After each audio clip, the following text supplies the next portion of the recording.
Welcome to TARCTalks, sponsored by the Tama Amateur Radio Club.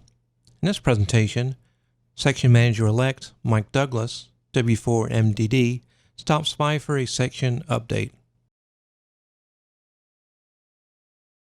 And I would like to welcome Mike Douglas, W4MDD, our new section manager, who will be taking office as of the 1st of January, replacing Daryl, who has done a super job over the last 6 years working with our section. So I've invited Mike to come and talk to us tonight, kind of tell us a little bit about himself, some of his experiences, and what he envisions for our section, and also an opportunity to for us to ask him questions.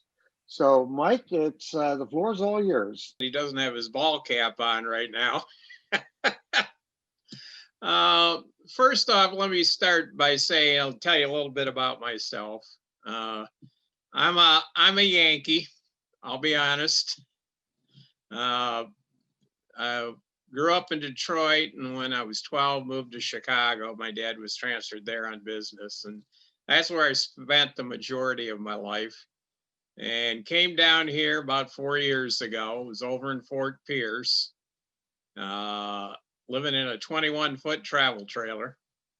And Hurricane Matthew reared its ugly head. And my brother-in-law, who's from Vero Beach originally, he and his wife were over in Pinellas. They came over, got the trailer, pulled it over to Ellington, and spent 4 nights over there, and it never got above 60-mile-an-hour winds over in Fort Pierce. It was a big nothing. And going back and forth, I found this place here in Wauchula, Crystal Lake Village. And what brought me there was the price. I went from $650 a month lot rent down to $250 a month lot rent. So big change. And that's how I ended up in this section, and not really knowing anybody. I was on my 2-meter rig, mobile rig, and Daryl pops in. He was in the Wauchula area. And that's how I got to know Daryl. And then he drugged me in as affiliated club coordinator. And that's how most of you do know me currently as. And never really considered taking on the section manager role until there were groups in parts of the section that were looking for a change. And I never asked for it. They approached me about it. And so I put in got the signatures necessary, sent it up to Newington, and lo and behold, I'm section manager-elect. Kind of a surprise to me. Now I got to switch hats here, so to speak, and a little nervous about it, but I hope I can help all of you people out, and that's where my main focus is. I'm really looking to see what the clubs and the section needs. I want to be your ear to Newington, and what your worries and concerns are, what you'd like to see. That's what I'm here for. That's how I see it as my job, more as a, if you will, putting out fires or a control tower, that type of thing. I come at this from the angle, I hate to get into politics, but I was an election official up in Illinois, and I was what they called a site manager. And my job was literally that, I handled 3 different precincts every election, and I bounced between the 3 of them, putting fires out. That was my only job. Was you get a irate poll watcher or an irate voter, that was my job to deal with. So I kind of know how the system works in that regard. What I would like to see, what my focus I think is right now, is there are some issues in the section with ARRLs that I need to address, I guess. I've been told anyway. And so I've got some meetings that I've got upcoming for that. And I'd also like to see us get younger hams. I'm not saying kids, the cell phone seems to be the radio of choice for them, but I'd love to see getting younger hams into the organization, because we're all not going to be on this earth too much longer if the age keeps getting older and older.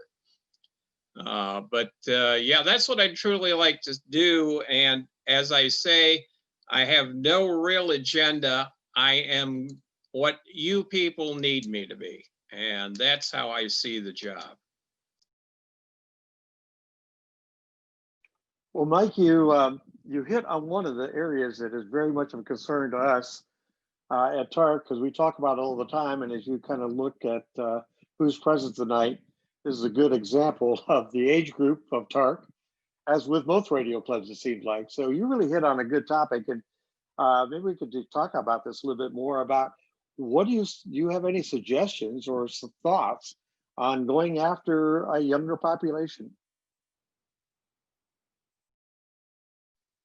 I think what really needs to happen, and it's going to involve all of us, not just me, we need to get out and at say Hamfest, start talking it up at Hamfest. I mean, I realize Hamfests are social organizations, social outings, but I think my job would be to say, hey, you got anybody that's interested in radio? Let's get them in this. That would be at a Hamfest, I think would be a great place. And then for me to somehow, here in Hardy County where I live, I haven't found a way in yet, and I haven't given up. I'd love to get into the schools here and have a talk with the student body and that type of thing, and see if we can get youngsters involved in it. All right, let's open up the mics and comments, suggestions, and questions for Mike from you guys.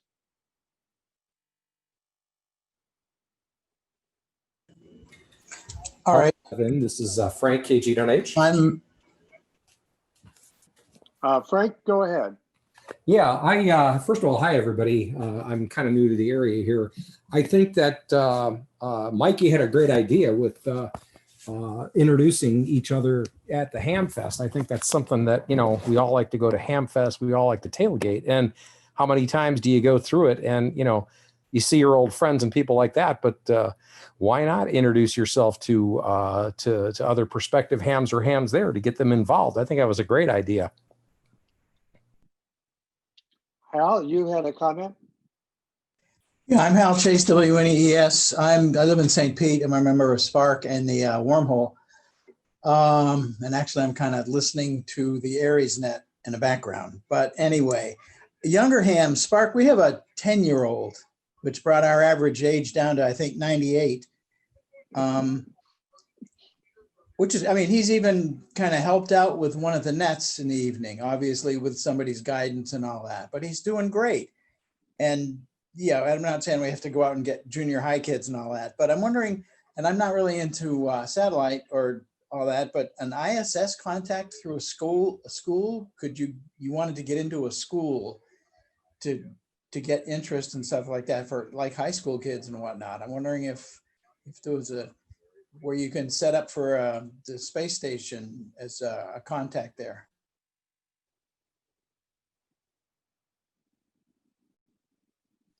That does sound like a wonderful idea. I hadn't even thought of that one, but yeah, I'll add that one to my list. I believe that happened not too long ago. Brian, go ahead. You're muted, Brian. You're still muted. You're mute. All right, there. Yeah, hi, Mike. And as an aside, I was an election officer in Fairfax County, Virginia for 27 years. Most of those times I was the precinct chief. Anyway, I gave it up when I came down here. Too much work for too little pay.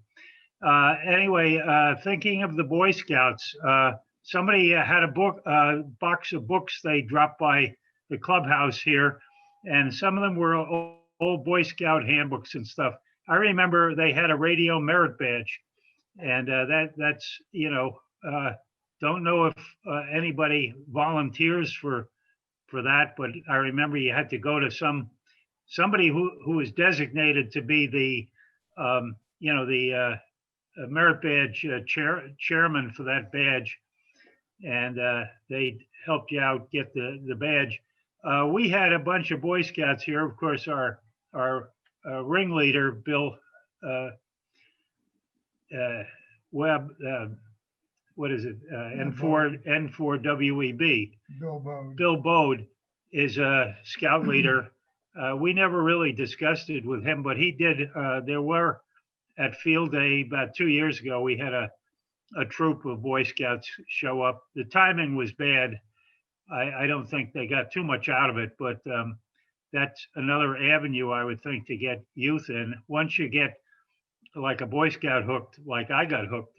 Unfortunately, I didn't become a radio ham until I was 14 when I was an explorer. So, but that's my idea. Enough said. Approaching, Any other- more Boys Scouts. Okay, other comments, questions for Mike?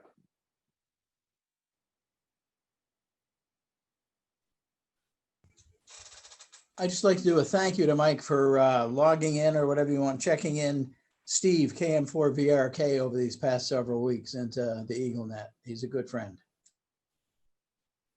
And he is back in the hospital again for another 3 days. He texted me today.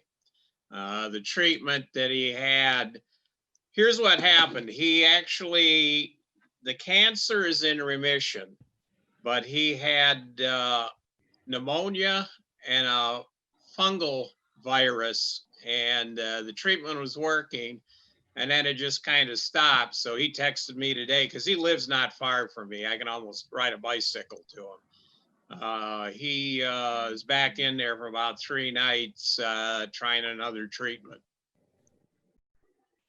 He's definitely going through a lot. Hope for him. Someone else, Carl. Yeah, I don't know if you can hear me okay. Am I on here, Larry? You are. I guess I am. Good. Good evening, guys. This is Carl, Kilo Oscar 8 Sierra. I'm up here in Warren, Michigan. And today it's raining and it's about 45 degrees. And the reason I'm here, one of my sons, he's a ham. He's down in Odessa, KN4IJR. He can't always be on the computer. He's got work obligations. But anyway, so I'm kind of sitting in here for him a little bit tonight. He and I and my wife, she's a ham here too. We've been to about at least 2 or maybe 3 TARCFests. Enjoy them. Anyway, congratulations to Mike there for being section manager-elect there. And I've talked to Daryl several times at the swaps and that down in the Tampa area. But anyway, I'm wondering, you mentioned Boy Scouts, good idea. Yeah, they, as far as I know, they still have the radio merit badges. One is for CW. I looked at that, and it's pretty tough. I think they just about have to copy 5 words a minute. And I don't know if that's that hard. For some it might be, others not. But that's what it's for CW. And I think it says that right on the badge. It's kind of, the badge is in Morse code. And that would be nice to have. They may have other badges as well. There are badges there for radio. There is, I don't know if it's still active or not, right at Boy Scout Road and a little bit north of Racetrack. If you guys are familiar with that, there is a large scout ranch. That's right by like a citrus park that recently went out of business because of infestation to the citrus grove. I don't know how active that Boy Scout park is, group. That wouldn't be real far from me. That's in Odessa. And I don't know if they're active in the jamborees. I really don't know. But, you know, maybe pick up a few of these kids. Some will be interested, others not. You know, but if you get any of them. And just recently, about a week ago, some people, they make fun of these dual band Bullfung radios. Okay. I happen to have one, they work quite well. But anyway, Radio Oddity, I guess it's called. They recently, they had a special deal. They had 5 of them for $45. A box of 5 for 45. You could give them away to the new hams. You could program them with your repeaters and with simplex, whatever you want to do, and just about pass them out to the ones that get their ticket. It's a gift, not really expensive, but that way they could keep in touch, check in the local nets and that, and perhaps get interested that way.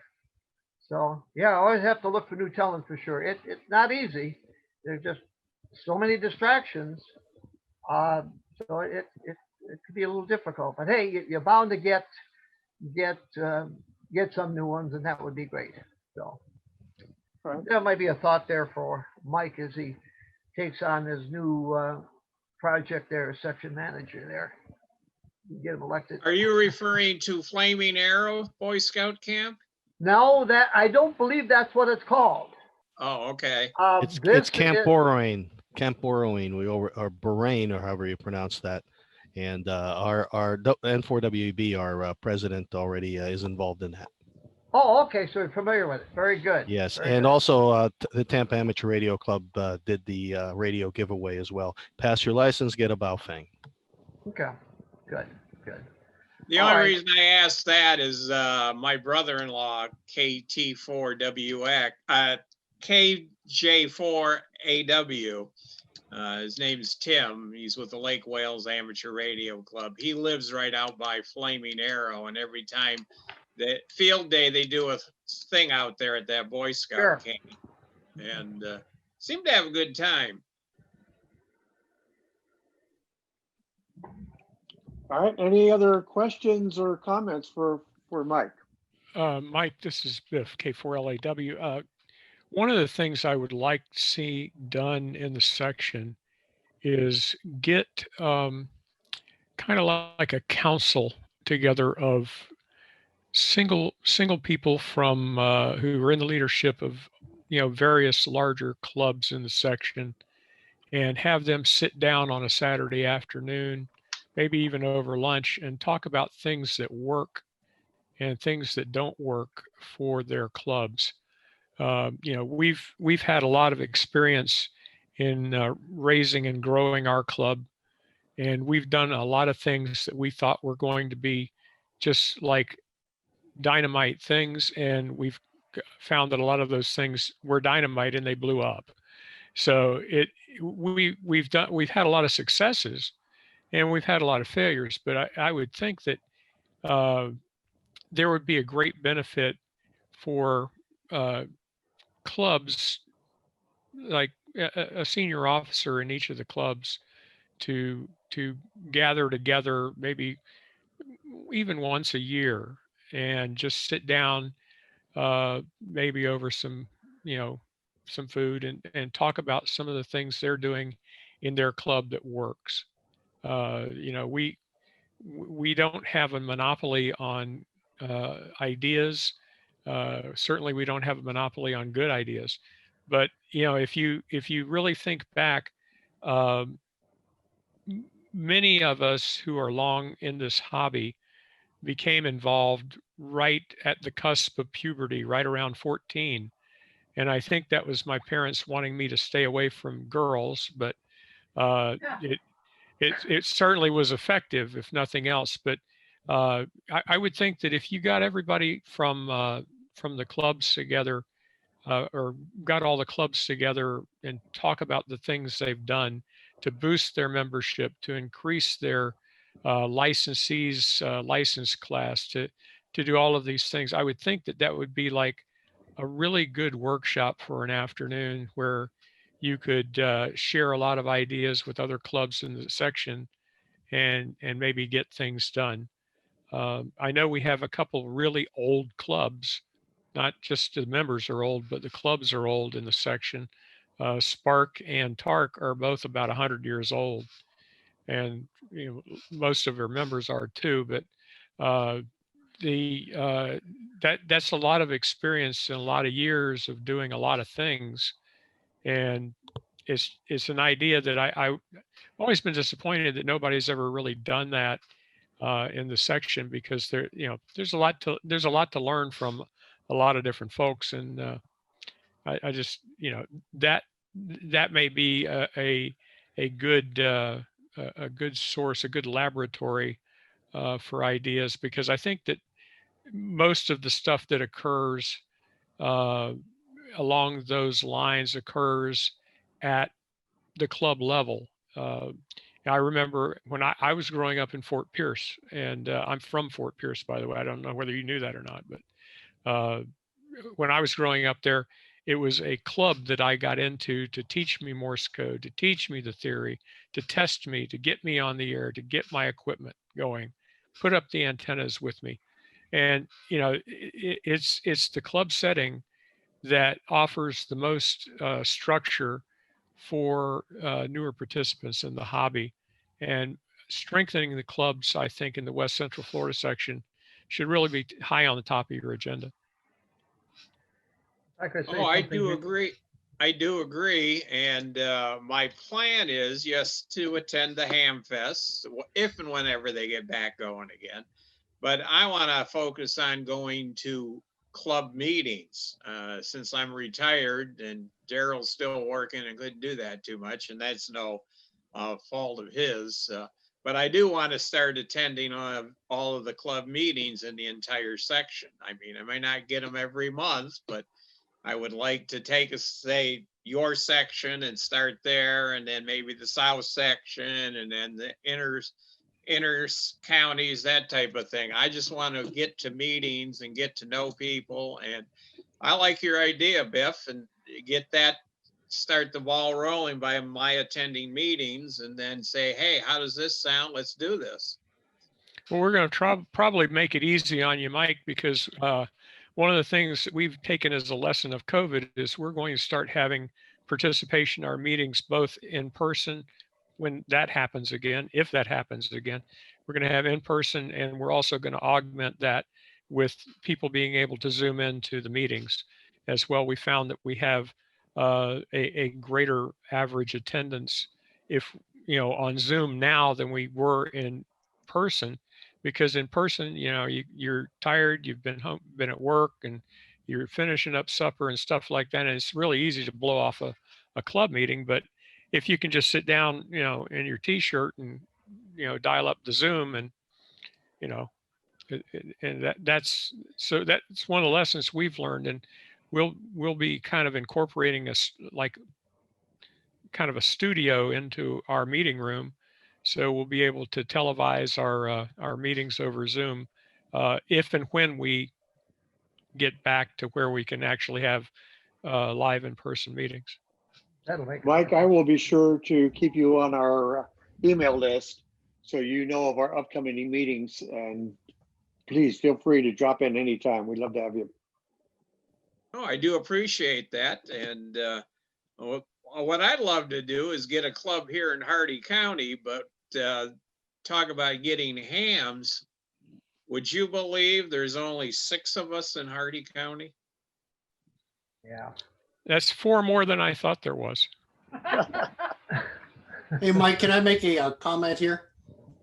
There's Sure, yeah, I'm Bill Barron. I'm down in Sun City Center, and I belong to the Kings Point Club as well. They've got an interesting program running here. I'm not sure how successful they'll be, but they've been running FRS radio nets. They've been selling FRS radios to the local residents. They've already sold over 200 of them.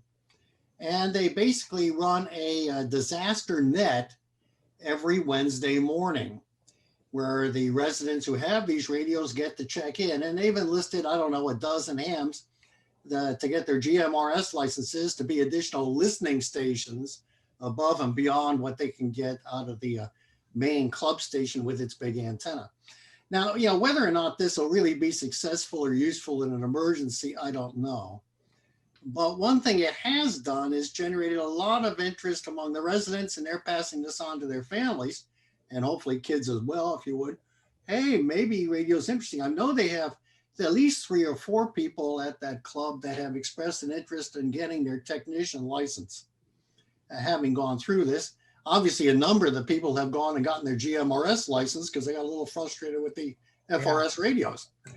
But, it's an entry level technique that for a retirement community, and we're a retirement community here of about 16,000. So we're not, and we're restricted, so we can't add any kids to the ham club. But it's at least a vehicle to get the local area interested. So I'm just going to throw that out as an item there. I got a second question, if I could, though, Mike. Can you mention a little bit about what happened or what the results were of your quarterly meeting that just finished up? I have to be perfectly honest. Oh, I'm going to be totally upfront. I missed it simply because, and I'm not proud of this, I was out at my sister and brother-in-law's place out in Lake Rosalie, out in the Lake Wales area. And she had to work. He just started a new job with Polk County, and he was celebrating a little too much and started to put a ham in the oven, passed out, and I had to watch the house so it wouldn't burn down. And I totally forgot about the ARRL meeting. Sorry to say that's the first one I've missed. Okay, well, yeah, no problem. Anyway, it's another idea on these FRS radios. Might be of some interest to those who have a very tight and closed community. It's kind of what like CERT did with their teams. They used to have a CERT team. You try to get the technicians trained. You try to get them a handheld. You try to build some interest in a local group. So it's kind of the same concept. Bill, the Balfunks can be programmed for FRS frequencies. So you could just have them come back with their Balfunks and then put the ham frequencies in them once they get their tickets. There you go. Yeah, you could. The trick is you got to keep the power levels down to 2 watts or less. So we're careful what channels we're on, that we're on a 2 watt channel, if you would, as opposed to the half watt channel. They're different. So you got to stay on a specific channel, if you would. And one of the reasons we went to GMRS for the listening stations, obviously, is we want a lot of power in our signal. And actually, all of us who are listening stations, we're running miniature beams in the attic to try to pull people in. But you're right, the Baofangs can be programmed. I'm just not sure we can get them down to 2 watts. Yeah, it may be a problem legally there. Mike, this is Bob Goldberg from Sun City Center and Kings Point also. On a little different subject, what's your feelings and thoughts on the FCC wanting to increase the fees, licensing fees? That's going to greatly affect bringing in younger people into amateur radio. You got any thoughts on that? Oh, I do. And not only that, it's probably going to dissuade some people on fixed incomes that are already hams. It sounds like they're trying to kill off our hobby is what it sounds like to me. Absolutely. But I've for a long time never understood why, unless you're changing a license or you want a vanity call sign, why you have to renew every 10 years. Once you get that ticket, you should have it for the rest of your life. So I've never understood that one, but I'm not the FCC. But no, I worried after I saw that, well, they're trying to kill us off. They really are. They want that spectrum and they're trying to get rid of us. So Daryl, I know, has put in a few words with Newington and whatnot over that, and I may have to do that too. Well, the problem with that is, a solo guys, I think the $50 for 10 years we can handle. I mean, that's $5 a year. But the thing would be the testing. To have somebody sit down, the first test was $50. And you fail it, you can say, well, you do another one, but it'd be another $50. I could see the testing, what is it now, $17 or whatever it is. Okay. I'm not sure what it is. It moves around a little bit. But once you got the license, good for 10 years, I guess we can all cough up $5 a year, I think. But the testing for a new person, if you're, if you went from tech to general to extra, well, in the same day, I guess you get your $50 worth. But each time you come back, it's another 50. And I'm going to write on that. And if they could leave it where it is, sure. The volunteer examiner, he needs money for gas. I mean, and their paperwork, their copies, whatever they have to do, that's fair enough. But just $50 a test, I think, is. Well, it's not only $50 for the exam. It's for the exam, $50 yeah. if you want to get a vanity call, the renewal fee, and it's not that they're nickeling and diming us. I think Mike summed it up. They're trying to get rid of the hobby, and there's a lot of people out there that have already said that $50 to them is the difference of them staying in the hobby and getting out of the hobby. Now they're beginning. I don't know if any of you fellas fly radio control model airplanes, but we're going through that right now. And where our radio control model airplane has to be connected to the cloud. And that's right, before you can fly. So the government knows where that aircraft is. Okay. Now, I'm in the RC hobby, and I'll tell you, I'm not going to do it. I'll just, I hate to say this, but I'll just sneak them out at my son's farm and fly them there because I can't, my little model airplanes, I can't bring them technically up to, they have the electronics to connect to the cloud. And then there's an annual fee for this to maintain the service, because the FAA, they will sublet that, subcontract that out to an organization that's going to take care of that and collect the funds to keep that going. And we're going through that right now. And us older fellas, we're saying we're not going to mess around with it. And a lot of that's because of the drones.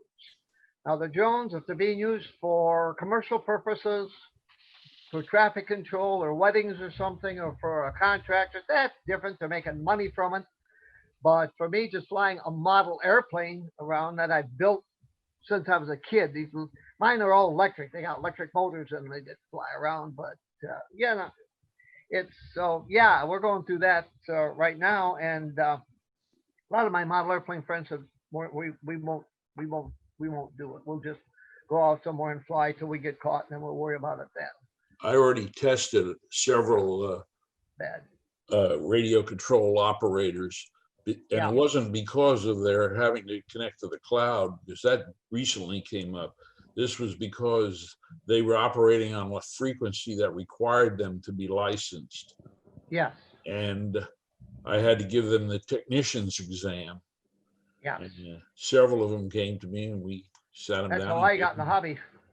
Yeah, we had to give them the technician's exam. I haven't had any recently come to me though, wanting to take the exam.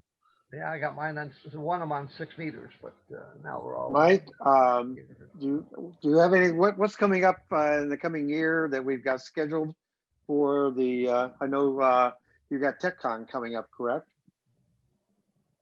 I just heard the other day that that's not going now because they couldn't get space. Okay. And right now, there's nothing on the horizon that we're seeing because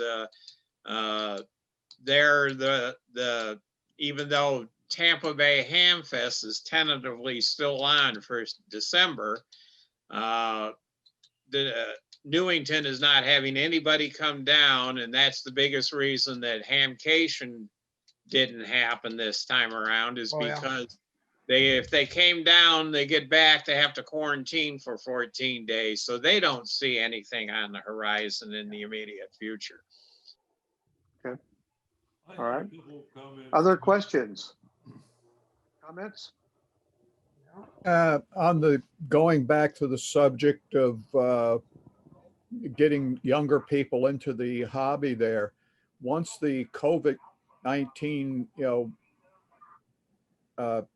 we're able to have larger events there, we need to have like our field days and some other operating events, in more public places so that we can demonstrate to the people, I know I've done field day with the alphas out at Fort DeSoto, and I've occasionally had Boy Scouts come in. I had a couple of years ago had Scoutmaster and several of his troop members come in there, and I demonstrated what I was doing and told them all about it there, and hopefully it got them interested. And when I was with Field Day with Spark, we've had a couple of young ladies came down when we were at Bay Pines, and we demonstrated, actually had them on the air. So back to you, Bob, KC460. Yeah, and I was impressed. The last field day I did, it was Steve and I did the south section, and Daryl and Christine did the north section, and we did out there at the park. Took a little time to find out where they were hidden, but once we got out there, we were really impressed with that. And we told them we were going to come back for winter field day if they were going to be out there. And I don't know that I was actually in Chicago at the time it happened, so I missed out on the winter field day, but I would have loved to have been out there. Mike, what's the best way our members can stay in contact with you? How do you prefer they do that? Well, we can do it two ways. I'll give you my phone number if you want to jot it down. 863-585-1648. And my email is, well, you have it, but for the rest of them, Mike Delta 330@gmail.com. And I also, of course, have an ARRL, which is my call sign at ARRL.net. All right. Okay. Any other comments or questions for Mike? Oh, very good. All right. We're good. Well, thank you, Mike, again for spending the last half hour with us and introducing yourself to us. We are really looking forward to working together. I think what Biff was talking about, if we could get together as clubs and kind of coordinate some things, that would even be better. But anything TARC can do to help you, please let us know, and I will definitely keep you informed as to our upcoming meetings, and feel free to join us at any time. Well, to all of you, Hey, guys. I do appreciate that. And as I say, my focus is to help you people and all the clubs with what you need. It's not what I need, it's what you guys need. And that's how I'm approaching this. Okay. Any other comments? No, other than it's going to be a little tougher with COVID. It's just everything we do nowadays is tougher. In fact, the wife and I were shopping for a new car. We go in the dealership, you can't even open the doors. The cars are all locked. They just said for security reasons. So I guess they just don't want you going in and touching anything, sitting down, something later that they're going to have to clean up or sanitize. And yeah, everything's just so much harder. Well, we've been able to, as a club, do quite well with Zoom. And Yes. our TARCTalks have gone on, and actually we've probably gotten more, as Biff said, attendance because of the Zoom. So, in some ways, it certainly has hindered a lot of the things that we do, but in some ways, it has opened some doors for us that we just knew were there, but never really went through them. So, thank you everyone for attending tonight. Thanks, Mike, Larry. again, thank you. Everybody? Stay in touch, and you've got Mike's phone number and his email address, and stay in contact with him. Have a great evening, and 73s, everyone. Thanks, guys. 73. Before we go, Good I night. have a couple of questions. Yeah, go ahead, John. I had a question. I have a couple of questions. Go ahead. I don't know who has the floor. Jack, go ahead. Okay, first, I'd kind of like to know if TARC would be interested. There's quite a connection between radio and astronomy. We depend on solar cycles and such in the radios. And I'm a member of the St. Petersburg Astronomy Club, which covers all the counties around here, quite frankly. We have a fair membership. Every new moon weekend, we meet out at Withlacoochee River Park and observe the night skies and talk about astronomy and those kind of things. And it was through one of our members out there being a ham that got me interested in, again, trying to pursue ham.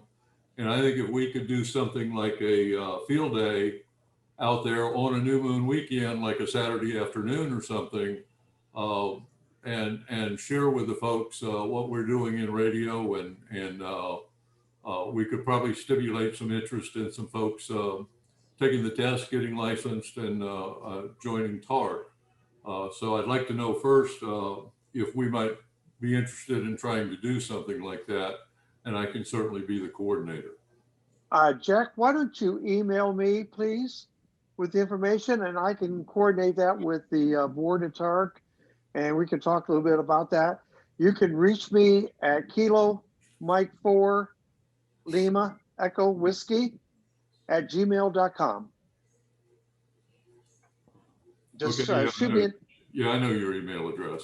Yeah, shoot me an email, and I will. We will definitely get together on that later on. Okay, I have a couple more questions. Number one, are we going to be giving any exams in November? I'd like to take the amateur extra. Biff?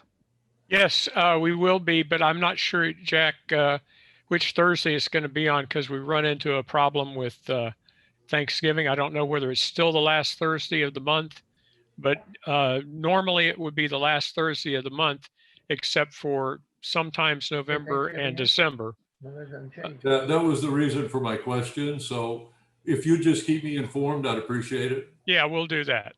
I appreciate that. The other thing is, someone mentioned that TARC gave out a free radio when you passed. Nobody gave me one. That was about 3 years ago. Oh, okay. Just thought I'd mention it. I'll give you the $7. Okay. Will that help? No, I'm just teasing. Yeah, Thanksgiving is the 26th, so it's last Thursday of the month this year. So it'll probably be on the 19th, Jack. But there you go. Check on our. We always put that information out on the reflector, and I think you're on the reflector now. So we'll have that on there. If not, just give me a jingle. Okay, and I have one more comment back when we were talking about the FCC raising their rates, or actually adding a rate that doesn't exist now. They have solicited comments, and I hope we all have and have encouraged each other to actually write comments. A couple of things I mentioned was, one thing I think they're overlooking is when they start adding a fee to getting your license or getting an upgrade after a test, they add another spoke in the wheel and more expense for them to actually process something that now the VE process completely takes care of automatically, doesn't involve any manpower at FCC. So they're not going to net as much as it's going to cost us as new members joining or taking tests. That's a comment that should be made. It will also slow down the process of getting your license, which I had to wait about 3 weeks and found it a little frustrating that it was 3 weeks. I know some of you in the old days waited longer than that, but other people have waited as little as 2 days. So I waited 9 months for my general. And I understand that, but we can do better now. And there's no reason to make it worse than it already is. So, we should strive for ways that's better. So I'm trying to promote the idea that everybody floods them with comments, and maybe they'll back off of this. Who knows? It won't hurt. You're absolutely right, Jack. We need to continue to get our comments in. Someone else before we end tonight. Just my personal observation of the $50 is it's the big hairy hand. Whenever you go to a horror movie, there's always like big hairy hand that comes on the screen to distract you from what's really going on. What's really going on is they're taking the 3.5 gigahertz spectrum from amateur radio. And so I think this is their way of, confusing our reaction to spectrum grab for spectrum that's been available to ham radio operators for a long, long time. That's just my opinion. Yeah, the $5 doesn't sound that horrible, $5 a year. But like you said, for people on a fixed income, $50 is a lot of money all at once. And especially if you time. take more than Yeah, one light, I agree. more than one test, $150 or $100. Yeah. No, sorry. That's not fair. That's not good. So we're gonna let them know about that. We'll write them, and that's my opinion on that. Yep, just write them and let them know what's going on. Anybody else? All right. Good night, everyone. Have a great evening, and thank you again, Mike.